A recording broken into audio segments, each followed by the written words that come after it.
Ibu Bapak, Saudari dan Saudara yang terkasih dalam kasih Tuhan kita Yesus Kristus, hari ini kita merayakan hari Minggu biasa yang ke-26 dan Injil yang kita kutip hari ini dari Injil Lukas pasal 16 ayat 19 sampai dengan 31. Yang jujur dikasihi Tuhan.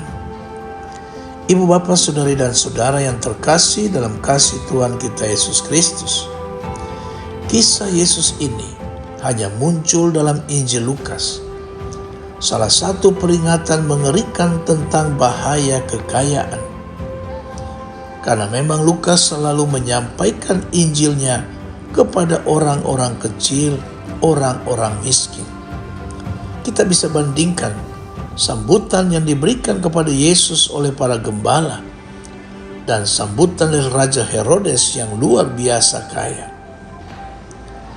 Injil Lukas menunjukkan kepada kita orang-orang yang dengan gampang menolak undangan ke perjamuan kerajaan untuk mencoba tempat-tempat lain yang baru, kesenangan-kesenangan mereka yang baru,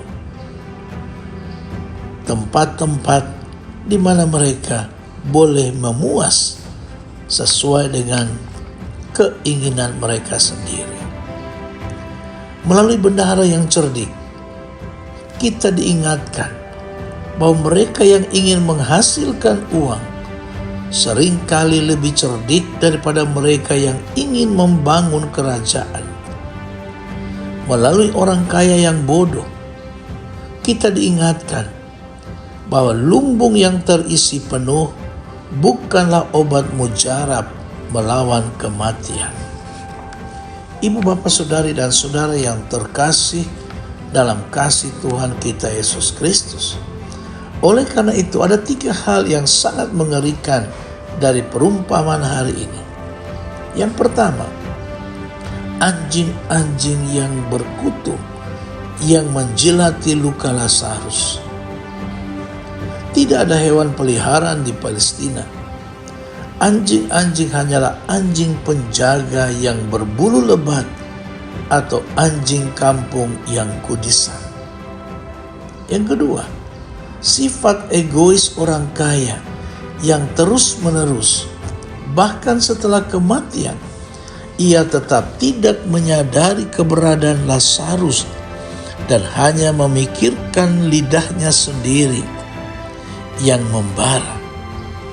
Kontras dengan kelembutan Abraham, hampir tampak seolah-olah ia akan menyeberangi jurang maut jika ia bisa.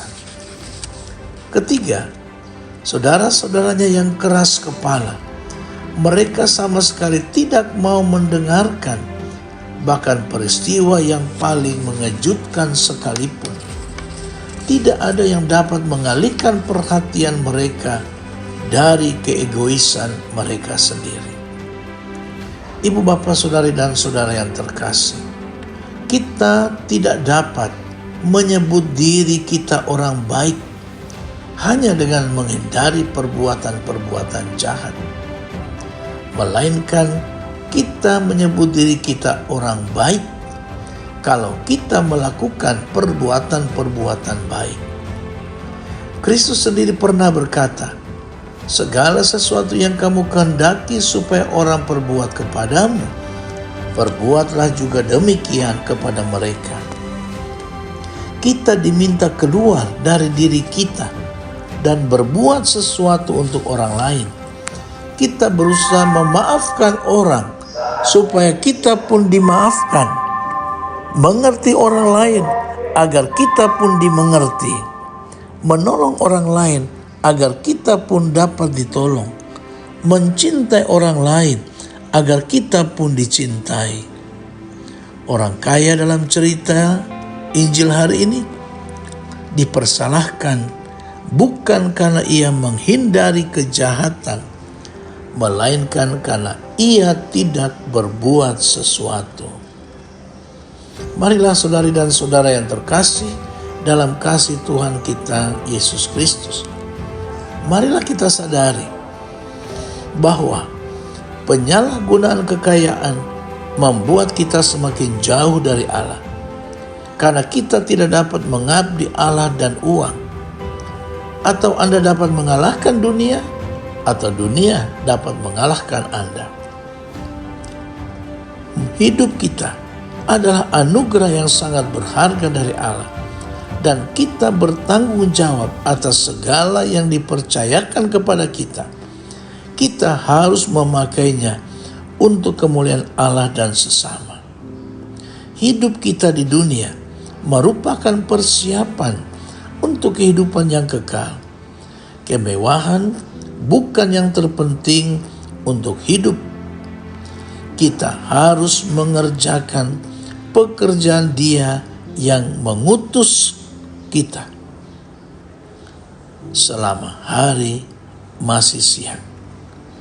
Marilah saudari dan saudara yang terkasih, kita berdoa, mohon kekuatan Allah agar kita sungguh bukan menghindari kejahatan saja, melainkan kita harus berbuat sesuatu, berbuat yang baik.